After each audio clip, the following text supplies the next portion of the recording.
existem muitos influenciadores que são formados em nutrição, que eles trazem uma influência bacana para as pessoas. Só que a gente precisa investigar primeiro que o único profissional que pode prescrever dieta, falar sobre dieta é o nutricionista. Então, precisa saber entender se aquele profissional, se aquele influencer que está falando com você, ele tem habilitação para isso, é o primeiro ponto. E entender se ele só não quer vender aquele produto.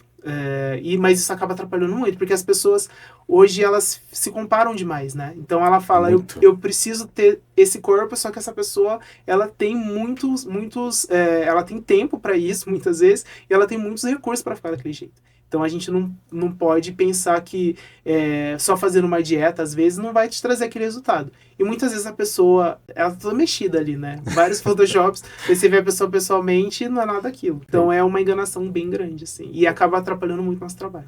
E pior que hoje é muitas pessoas assim, né? Muito. Infelizmente. Cara, você olha o Instagram, assim, gente... Às vezes, quando eu tiro uma foto que eu saio até mais bonitinho, eu falo, tá parecendo comigo. Você vai ver pessoalmente o que é isso. Verdade. Everton, agora, dieta ou exercícios, qual que tem um peso maior, assim, pra saúde? Olha, a gente pode dizer, a gente costuma dizer, na verdade, que a alimentação saudável é 70% do seu resultado, assim. A atividade física, ela vai, além de trazer benefícios para a saúde, ela vai liberar endorfina ali para você ter uma sanidade mental melhor, né? Para você ficar melhor, tanto psicologicamente quanto com o seu corpo. Então tem que ser a junção dos dois. Mas é claro, existem pessoas que elas não conseguem, por exemplo, treinar todos os dias. Mas se ela seguir uma alimentação saudável e conseguir treinar 3 vezes por semana, ela vai conseguir ter um resultado legal. Então os dois andam juntos, assim. Mas eu diria, puxando sardinha para minha profissão, que a alimentação eu acho que é bem primordial, assim. Eu vou fazer uma pergunta que hoje não tem como não perguntar. A IA, ela pode substituir um trabalho do nutricionista? A inteligência artificial, ela trouxe bastante benefícios até pra gente, né, pro nutricionista. Então a gente consegue criar bastante conteúdo através da inteligência artificial. Então esse é um ponto positivo para nós. Já pro paciente, nada vai substituir o seu tete-a-tete ali com que a inteligência artificial, eu acho que ela não é inteligente o suficiente para entender a necessidade de cada pessoa. Ela tem ali algo programado, mas por um todo, né? Então eu acho que as pessoas precisam ter um pouco de receio na hora de utilizar esse tipo de recurso, porque não é a mesma coisa. Você ali entendendo o dia a dia da pessoa, sabendo colocar o que a pessoa precisa de fato, não substitui o profissional ali no tete-a-tete. Eu acho que... Ela ajuda, mas ela não faz... Ajuda, mas não substitui. Everton, agora fala pra gente, assim, tem aquele alimento que você fala assim, corra desse alimento, não coma isso. Tipo... Macarrão instantâneo. Fala aí. Pra mim é o pior alimento que existe. Pra mim é o pior alimento que existe. Sério mesmo? Macarrão instantâneo, ele é terrível. Caralho. Talvez algum embutido de salame, essas coisas assim, são alimentos bem ruins também. São ricos em sódio, gordura. Você falou macarrão instantâneo, mas assim, ele tem algum nutriente, por menos que seja? Não, vai ter um pouquinho de... A gente precisa do sódio, por exemplo. Ele vai ser rico em sódio. Absurdo de sódio, né? Rico até demais. Então tem isso, mas não vai trazer, é uma caloria vazia que a gente costuma dizer. Você vai comer, talvez você se sinta saciado por um período pequeno de tempo, e logo depois você vai estar com fome, vai querer comer mais, daí você toma bastante sódio, daí você vai querer comer um açúcar, daí uma coisa vai puxando a outra, sabe? Assim. Aí no fundo ela faz mal mesmo, de fato. Você tocou numa questão curiosa, assim, você falou de saciedade. O que sacia? O que preenche, assim, a fome? Existem alimentos, por exemplo, que muitas pessoas comem com os olhos, né? Então, a gente usa algumas estratégias, por exemplo. Coloca um alimento com uma pessoa que está em emagrecimento, um alimento com índice glicêmico menor, que vai dar mais volume no prato, vai ter menos calorias, por exemplo, a abobrinha. É um alimento pouquíssimo calórico, se você fizer uma preparação sem muita gordura, e você consegue colocar bastante no prato, então, para ele dar volume. Então, você consegue usar essa estratégia, primeiramente, para você comer com os olhos. Então, você já olha e já fala, tem bastante comida, isso já vai te ajudar de alguma forma. Não existe um alimento que vai te trazer volume. Existem alimentos que dentro do nosso organismo vai te trazer mais saciedade.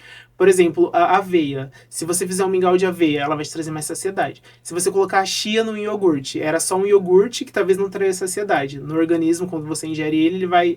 A chia, quando ela é hidratada, ela cresce.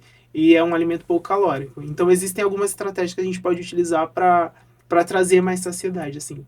E sempre escolher, se você está no processo de emagrecimento, escolher frutas que têm um índice que tem menos açúcar, menos calorias. Isso vai te ajudar a trazer mais saciedade. Colocar bastante verduras. Verduras eu falo que é sempre liberado antes da principal refeição, para você conseguir comer. E a hidratação. Muitas vezes a gente não tá com fome, a gente tá com sede. Daí a gente acaba confundindo. É verdade. Então, se você tá mal hidratado, se você não tem uma hidratação boa, você acaba comendo mais. Caramba, então, por isso que a gente precisa estar bem hidratado para todos os processos que acontecem no nosso organismo e para o controle de apetite também. Pergunta, hidratado, qual que é o ideal? A quantidade que eu ia falar de agora. água? Para uma pessoa que não pratica atividade física, a gente costuma falar que é o seu peso vezes 35 ml. Então, por exemplo, uma pessoa que pesa 70 quilos, faz 70 vezes 35, vai dar a quantidade em litros que ela precisa comer. Daí, se a pessoa, por exemplo, treina bastante, corre, faz atividade física, ela vai suar mais. Então, a gente acaba, dependendo do paciente, a gente aumenta essa quantidade. Mas o mínimo, assim, é o seu peso vezes 35. Se for uma pessoa sadia, né? Porque existem pessoas que, por exemplo, tem problema renal, que ela não pode se hidratar dessa forma. Então, ela vai tratar com o nefro dela, com a quantidade ideal para ela. Mas se for uma pessoa sadia, que não tem nenhum problema de saúde, então a gente faz o seu peso vezes 35. Tá bastante água, né? Muita água, muita. O que você pensa sobre as dietas virais da internet? Existem milhões de dietas. Mostra, hoje tem um monte. E são aquelas dietas absurdas. Do ovo de galinha cozido. Exato. Do queijo branco. Existem várias... mas o que acontece? Toda vez que você restringe muito um grupo alimentar, quando você volta a comer, você come em excesso. Por isso que tem aquele efeito rebote. A pessoa ela conseguiu emagrecer fazendo aquela dieta da moda, só que ela se restringiu demais durante muito tempo. Quando ela volta a comer, ela vai comer mais. Ela vai comer mais. E alimentos que não são bons. Bons que eu digo nutricionalmente falando. Que não existe nenhum alimento ruim, existem alimentos que não são bons nutricionalmente. Então, se a pessoa ela segue essa dieta por muito tempo, ela vai restringir muitas coisas. A maioria dos casos, as pessoas restringem carboidrato, daí a pessoa tá lá, que é a nossa principal fonte de energia, acha que tá emagrecendo, mas a pessoa tá, tipo, morta, né? Você olha pra ela... Você ela tá batida, né? Só não tá comendo carboidrato. Daí acaba gerando compulsão, né? Ela ficou muito tempo sem comer, quando volta a comer, gera aquela compulsão alimentar, que acontece bastante. Caraca. Por isso que precisa procurar um profissional para saber adequar o que você precisa de fato para perder peso, para ganho de massa muscular, para ganhar peso. Então, precisa ter esse acompanhamento, assim. Ô, Everton, tem um alimento que você recomenda? Você fala, esse daí você tem que comer, você tem que comer isso. Água, que é o essencial. E sempre frutas. Eu acho que frutas, ele traz tem muitas vitaminas, muitos minerais, assim, para o nosso organismo, para o bom funcionamento do intestino, para a qualidade do sono, para a qualidade da pele. Então, saber dosar a quantidade da hidratação e de consumo de frutas é importante. Sempre, e uma dica que eu sempre dou, é em toda refeição ter uma fonte de proteína.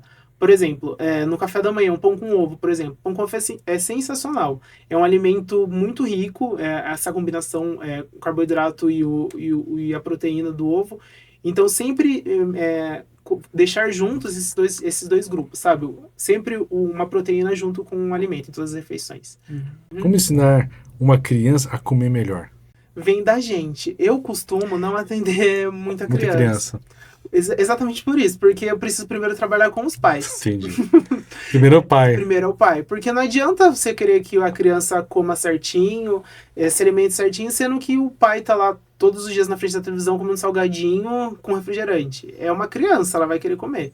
Então, para você conseguir tratar uma obesidade de uma criança, primeiro você precisa ter